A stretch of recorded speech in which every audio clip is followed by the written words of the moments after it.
This is the KH-22 Storm, NATO Reporting Name AS-4 Kitchen. It is an air-launched supersonic anti-ship missile developed by MKB Raduga in the Soviet Union and produced in 1962.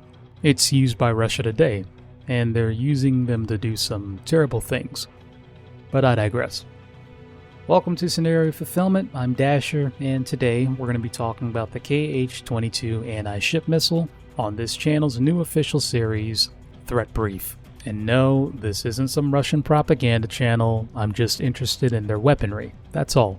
So calm down, enjoy, but before we begin, thank you for 500 subscribers, and here's to more in the future. And as always, thank you for watching. Ukraine apparently had some KH-22s, but they dismantled their aircraft that can carry these. The Tupolev Tu-22, NATO reporting name, backfire. They can carry a maximum of 3, but this load seems to be rare. Nevertheless, it can carry 2 under each wing and 1 under its belly. The Tu-95 KH-22 variant can also carry these as well. Enough about planes, let's talk about the missile. Now, it's not just an anti-ship missile. It's also an anti-radiation missile, meaning it can home on radars, called the KH-22P, MP, and NP, also known as the Kitchen C. The NP version wasn't adopted, and also a land attack version called the KH-22MA and NA, also known as the Kitchen B. And the missile we're more interested in today is the KH-22 Kitchen A, being the anti-ship variant. The missile knows where it is because it's guided by INS, or inertial navigation. But in between phases of attack, it's guided by its active radar, meaning it can home on targets by itself. It's propelled by the Isaev R201-300 rocket motor, giving it a speed of approximately Mach 4.6. That's 3,067 knots, 3,529 miles per hour, and 5,680 kilometers per hour. Lots of number conversions coming up, so here we go. Not only that, but it can cruise at approximately 80,000 feet, or over 24,000 meters, giving it an approximate range of 300 nautical miles, or 550 kilometers. But it can also cruise at 40,000 feet, or over 12,000 meters, giving it an approximate range of 145 nautical miles or 270 kilometers. Now you might be wondering, Dasher, why is it a rocket motor instead of a turbojet engine? Well, this missile was designed to dive down at a steep angle towards its target, and the propulsion system did give it enough of a standoff range. The missile has 2 warhead types, conventional and nuclear. The size of the nuclear warhead is about 200 to 350 kilotons. Now, the Soviets developed a tactic for the nuclear ones. American electronic warfare equipment was really solid at the time. So solid that launching aircraft would see so much interference on their radar screens when practicing against US naval formations, so it made aiming impossible.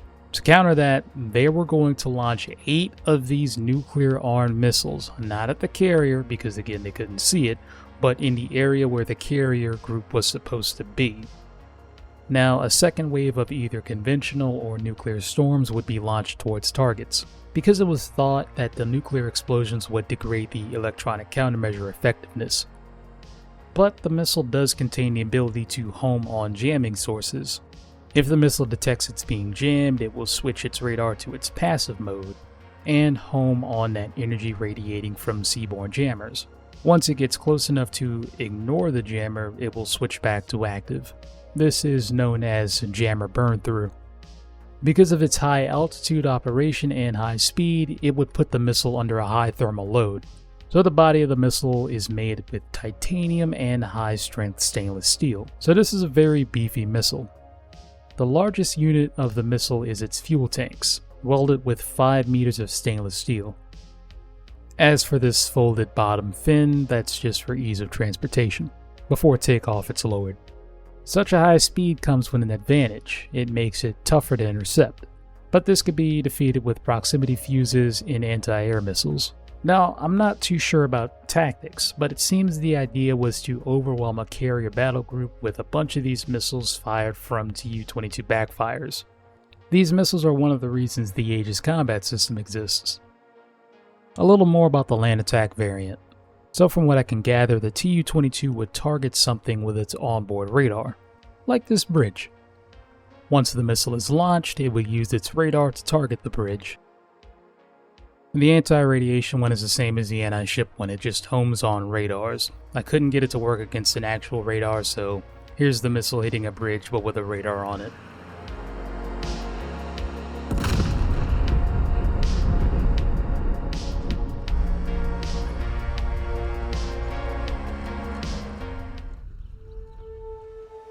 Now these missiles were specifically designed to take out carriers.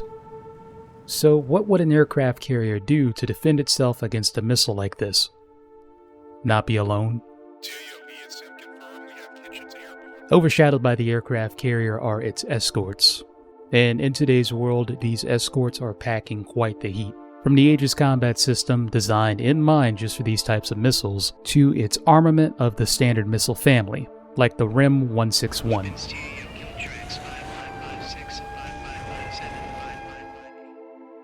And then there's the carrier's fighters, if they can reach within guarded airspace, because again, the KH-22 has range.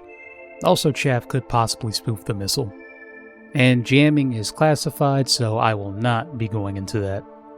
But of course, the carrier has its own defensive armaments as well, something I will not be going over in today's video. Unlike the weapon videos in the past, there will not be a basic operations of this weapon today.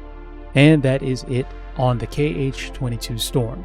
With that being said, thank you for watching. Help the channel grow by liking, sharing, and subscribing. And I will see you in the next one. Stay safe.